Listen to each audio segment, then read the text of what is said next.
All right, we're in 2 Kings 4:38.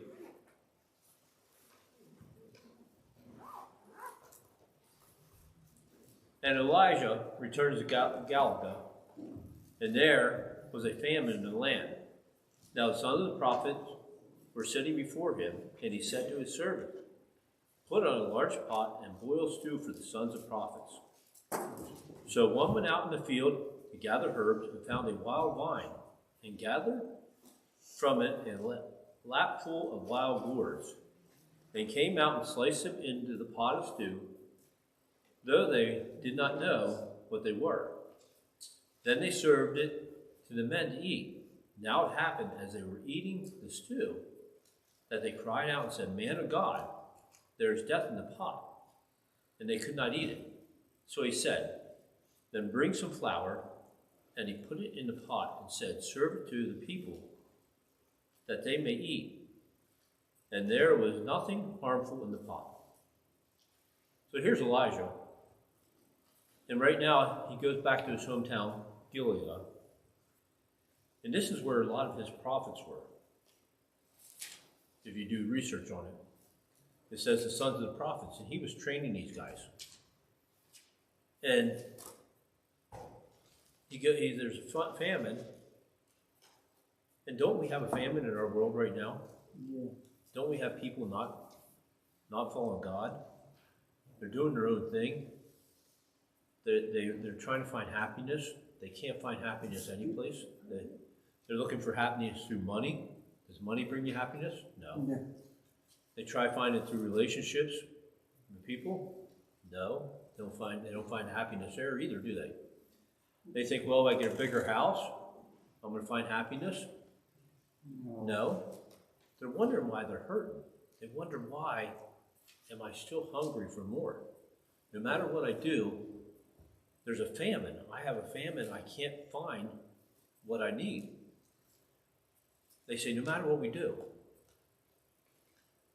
So because there's a famine, what do? They take a large pot and boil stew.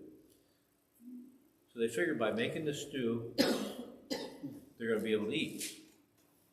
So one went out in the field and gathered herbs and found a wild vine, and from a lapful of wild gourds, and came out and sliced them in the pot of stew, that they did not know what they were.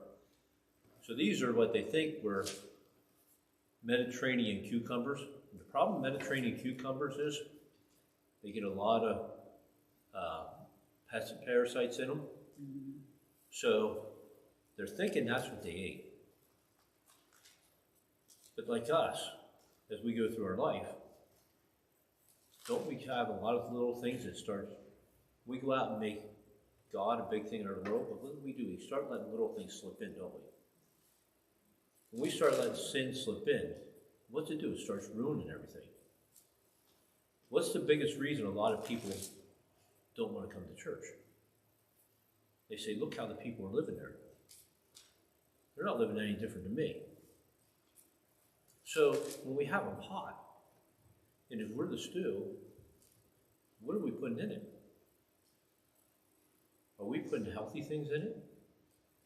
It's just like a diet. I mean, you see a lot of people go on diets, and they come up with a lot of different ways to lose weight, don't they? One time they said if you chew your food slower, you'll eat less. Did that work? No.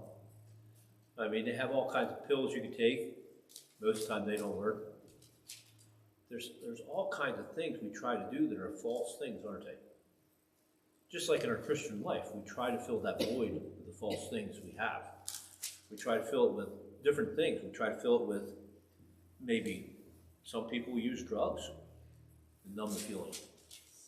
They think that's going to make them feel better. Does it help? No, it just numbs them. Just causing more problems. Yep, more problems. I mean, it's everything we do, what's it do? It makes the pot even worse, don't it? Yeah. As we start figuring things we can do, it makes that pot even taste worse. And then it said, they served it to the men to eat. Now it happened, as they were eating the stew, that they cried out and said, "Man of God, There is death in this pot, and they cannot eat it. What do we do lots of times? When we start seeing stuff go wrong, we start yelling to God, help me. Well, didn't he already give us the answers on how to do that? We have our Bible. We can look up the stuff we have. We can see the way we're supposed to be living.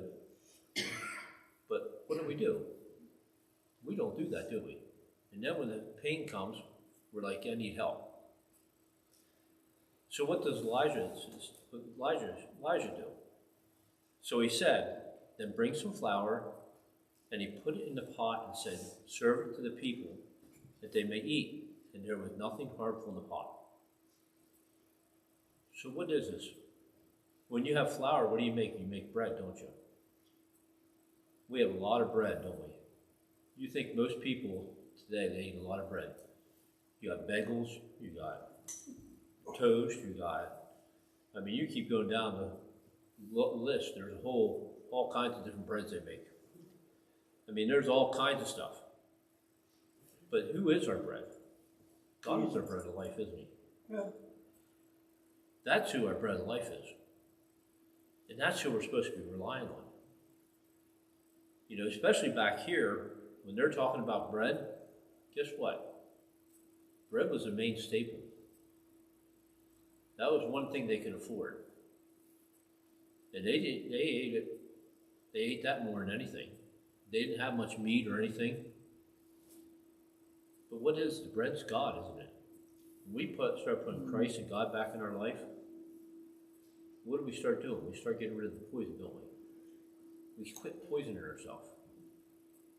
We're not there any longer putting ourselves in the wrong hands. We got to realize this. Like Elijah was doing with the stew, with these prophets. He was selling, there was famine, so they had to do something. And we need to do the same thing in our lives. And also in verse 42 it says, Elijah fed 100 men. Then a man came from Baal Salsha and brought the men of God bread of the first fruit, 20 loaves of barley bread, and newly ripened grain in his knapsack. And he said, give it to the people that they may eat.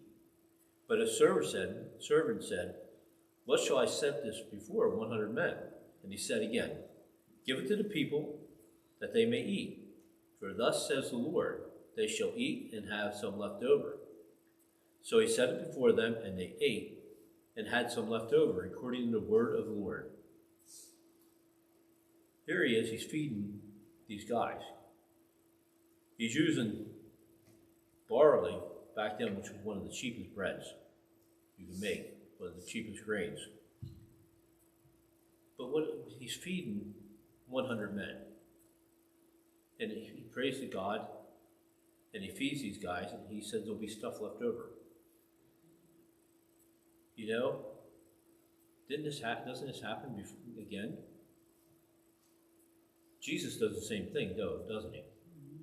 But he does it in a lot bigger, a lot larger stance than what he's doing here.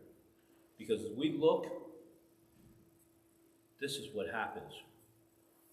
As we read the Old Testament, you'll see a lot of stuff go back to the New Testament that's in the Old Testament.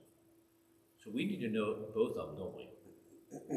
We need to find out what both sides of these are. And through Elijah, we see this because I can tell you myself, I've read through the Bible a couple times, and I never realized that he fed 100 people until now. So as we read and we do more studying, we start to realize these things, don't we? And we need to do that so we can compare the two together. Let's go to prayer.